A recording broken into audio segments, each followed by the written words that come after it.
इसलिए जाति जनगणना बहुत जरूरी है। क्यों जरूरी है?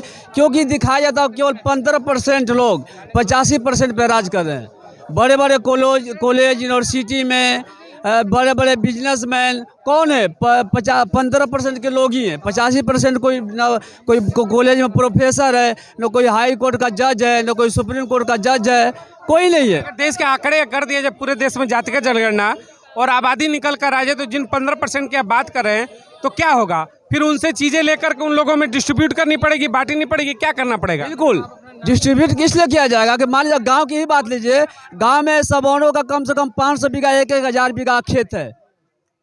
इतना खेती बाड़ी उनका, इतना प्रॉपर्टी है उनका। और गरीब शोषित दलितों के पास कुछ भी जमीन नहीं है। पूरी जमीन बांट दी जाएगी सब में। अब बांट दिया तो सबसे बेहतर रहेगा। तो हम तो चाहते हैं कि बहन को बयाती जगह एक बार सरकार आ जाए तो ये सब काम जरूर होगा। जाति गणना का विरोध करने वाले वो लोग हैं जो 85% का खा रहे हैं। नहीं तो हम कहते हैं कि जिसकी जितनी हिस्सेदारी है उसकी हिस्सेदारी दे दीजिए, लड़ाई नहीं रहेगी। जितना भाई प्रताड़ित किए गए हैं शोषित वंचित दलित लोग, जैसे मान लीजिए पीछे झाड़ू बनाया था, आगे मटकी लटकाया जाता था, कितना कर्म किया गया, कुकर्म किया गया इनके साथ। तो भाई वो चीज़ खत्म हो जाएगा तब इनको समझ में आएगा। जब इन लोग को पीछे झाड़ू आगे मटका दिया जाएगा, जातिगत जनगणना हो जाएगी तो अब झाड़ू इनके पीछे भी लगेंगे। बिल्कुल भाई, जो काम किया पहले रास्ता दिखाया है तो उसके ऊपर भी तो गुजरेगी। फिर बदले की राजनीति हो जाएगी ना फिर ये तो। भाई अब बदले की राजनीति देश में हो ही रहा है। मोदी सरकार तो यही करा रहा है। कहीं पे देखिए ज़्यादातर दलितों के ऊपर भी अत्याचार शोषित बलात्कार क्यों हो रहा है? अक्सर वीडियो वायरल हो रहा है। जात चले कि ब्राह्मण भी तैयार रहे देश के कि अगर जातिगत जनगणना हो जाती है तो उसके बाद जैसा उन्होंने झाड़ू पहना है तो वैसे पहनने को तैयार है। बिल्कुल बिल्कुल, हमारा SC ST OBC माइनॉरिटी बिल्कुल तैयार है कि जिस प्रकार से हम लोग को प्रताड़ित किया गया, जिस प्रकार हम लोग को हक अधिकार से वंचित किया गया है, वो हक अधिकार हम लोग को मिले और ब्राह्मणों को उसकी सजा दी जाए। क्या आपको लगता है कि पूरे देश में जातिगत जनगणना की आवश्यकता है? सर, जातिगत जनगणना की आवश्यकता है। उससे क्या है कि हमारा जो 85% जो समाज है उसे उसके पूरे अधिकार नहीं मिले अभी तक। और ना ही आप कॉलेज ले लीजिए, स्कूल वगैरह, हॉस्पिटल, आप जहाँ कहीं भी देखोगे वहाँ पे मनुवादी लोग बैठे हैं। मनुवादी लोग बैठे हैं वहाँ पे, और इस कदर बैठे हैं कि वो हमारे समाज को आगे बढ़ने ही नहीं दे रहे। कहीं पे ना कहीं पे उन्हें दबाया जाता है, हर तरीके से दबाया जाता है।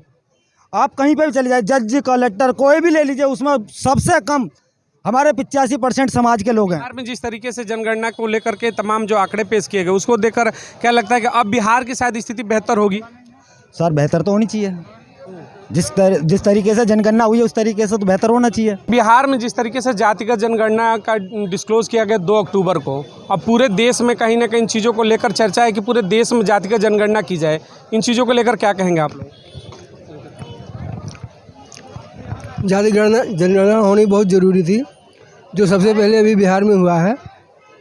और हम समझते हैं कि बहुजन समाज के लिए 85% लोगों के लिए बहुत फ़ायदे की चीज़ होगी। इससे यह स्पष्ट हो जाएगा कि समाज की कितनी हिस्सेदारी सरकारी नौकरियों में है, समाज के और अन्य स्थानों पे है। तो ये बहुत बड़ी अच्छी चीज़ है। शुरुआत किया है बिहार ने, बिहार के नीतीश सरकार की, इसके लिए बहुत बहुत धन्यवाद। तो आपके इस कार्य से लग रहा है कि बेहतर होगा बिहार में? यस, इसमें बिल्कुल शक नहीं है, 100% अच्छा होगा। देश के एक छोटे से हिस्सा में अभी जातिगत जनगणना को लेकर के आंकड़े आए हैं, छोटा राज्य रहा जिसमें बिहार से आया। आपको क्या लगता है कि पूरे देश में वो समय आ गया है कि जातिगत जनगणना हो, ताकि कम से कम आंकड़े ये बताए कि किसकी कितनी हिस्सेदारी होनी चाहिए, वो मिला है कि नहीं मिला है? जाति जनगणना होनी चाहिए। जाति गणना का विरोध करने वाले कोई और नहीं है। जाति गणना का विरोध करने वाले वो लोग हैं जो 85% का खा रहे हैं। नहीं तो हम कहते हैं कि जिसकी जितनी हिस्सेदारी है उसकी हिस्सेदारी दे दीजिए, लड़ाई नहीं रहेगी उसकी आरक्षण और आरक्षण। अम्बेडकर ने ये नारा दिया कि जिसकी जितनी हिस्सेदारी उसकी उतनी भागीदारी। लेकिन समझिएगा कि एक लंबा पीरियड आ गया, लगभग इतने 75 वर्षों की हम बात करते हैं आज़ादी की, अब तक अगर जातिगत आंकड़े साफ नहीं हो पाए। बिहार ने हालांकि पहला कदम बढ़ा दिया, तो पूरे देश में भी होना चाहिए क्या? पूरे देश में होना चाहिए। पूरे जितनी स्टेट हैं, 29 स्टेट हैं, 29 राज्यों में ही जनगणना होनी चाहिए और सबका आकलन क्लियर होना चाहिए। कौन सी जाति कितनी है, उसकी संख्या कितनी है, तभी पता लगेगा। लेकिन अब ये होता क्या है, क्या ऐसा वो नहीं होने दे रहे हैं। मैं तो धन्यवाद देता हूँ उसका बिहार सरकार का कि उन्होंने ये कदम उठाया है और ये कदम आगे तक जाना चाहिए। नीतीश कुमार ने जिस तरीके से जातिगत आंकड़े को पेश किया, क्या लगता है कि अब वो भी उस लायक हो गए हैं बेहतर कैटेगरी में कि देश के प्रधानमंत्री 24 में हो सकते हैं?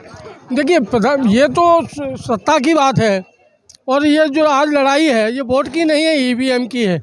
ये आप भी समझते हैं कि जो ईवीएम है ये इनकी सत्ता दे रही है, नहीं तो ये बैलेट पेपर से आ जाए तो ज़्यादा बड़ी बात तो करते नहीं। मोदी फिर 24 में आएंगे तब तो ईवीएम ही है, ईवीएम इसीलिए ईवीएम से ही ये अपना वो कर रहे हैं।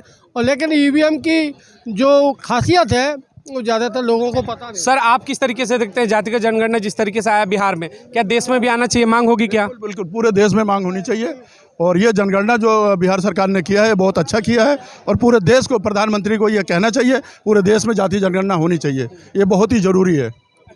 उसको आपको लगता है कि जो बिहार में जिस तरीके से दिखाया गया कि अति पिछड़ों की संख्या, तो अब डेवलपमेंट में सहयोग मिलेगा क्या? उनको उनका हक मिलेगा या फिर आंकड़े सिर्फ आंकड़े ही रह जाएंगे? सहयोग तो मिलना चाहिए, लेकिन सरकार की जो नीतियां हैं उसके खिलाफ कई बारी हो जाती हैं, तो उसमें कुछ नहीं कहा जा सकता। उनको मिलेगा या नहीं मिलेगा उसके लिए कहना कुछ मुश्किल होता है। आंकड़े सिर्फ आए हैं, धरातल पर क्या होगा इसकी कोई गारंटी? धरातल पर कोई गारंटी नहीं है अभी।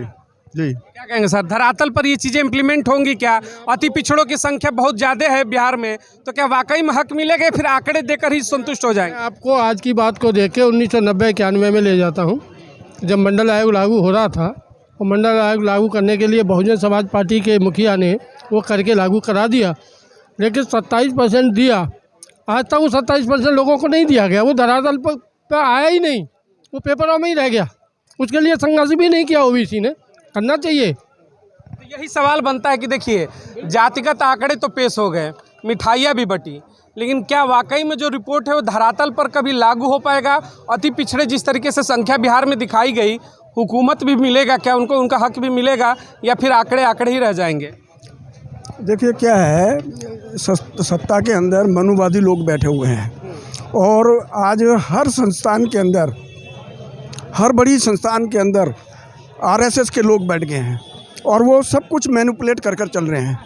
ये ठीक है कि बिहार सरकार ने जनसंख्या के आंकड़े दिए हैं, इससे ये चीज़ें हमें पता लगेगी कि कहाँ कितने पढ़े लिखे लोग हैं, कहाँ तक पढ़े लिखे हैं, कितने बेरोजगार हैं, कितनों को रोज़गार चाहिए, कितनी शिक्षा उन्होंने ली हुई है, साथ में वो कहाँ कहाँ उनकी भागीदारी है और उनको क्या क्या चीज़ों की आवश्यकता है। वर्तमान की सरकार भी कहें तो अम्बेडकर विचारों की सरकार है, तो क्या ये जो आंकड़े हैं अब वाकई में पिछड़ों को लगता है कि भागीदारी सुनिश्चित हो पाएगी, बिहार वो पहला राज्य बनेगा? मैं समझता हूँ कि पूरी तरह तो नहीं, लेकिन एक अवेयरनेस, वो जागरूक हो जाएंगे कि उनका कितना इसमें हिस्सा बनता है सत्ता के अंदर। उनको यहाँ जितनी भी संपदा है, संस्थाएं हैं, उनमें कितनी हिस्सेदारी होनी चाहिए, उनको कहीं ना कहीं ये सारी जानकारियाँ मिलेंगी और एक आवाज़ जो है वो बुलंद होगी। राहुल गांधी कहते हैं अगर सत्ता में 24 में वापसी होती है इंडिया गठबंधन की, जो 28 दल है, तो हम पूरे देश में जातिगत जनगणना कराएंगे। इसको कैसे देखते हैं आप? नहीं, बिल्कुल ठीक है, जाति जनगणना होनी चाहिए।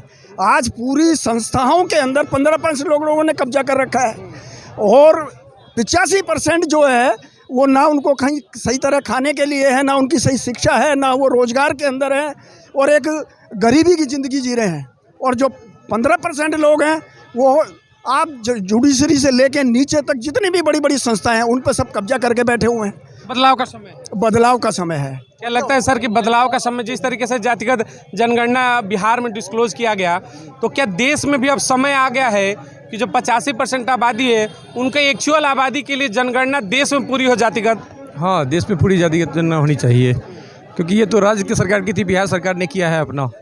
बिहार के अलावा जो है कि देश में भी जो है इसकी पहल होनी चाहिए, ताकि ये सुनिश्चित हो जाएगी कहाँ किसकी है। बाद में सरकार जिस तरीके से आंकड़े को पेश किया गया, क्या लगता है उससे मदद मिलेगी पिछड़ों को मुख्य धारा में आने में?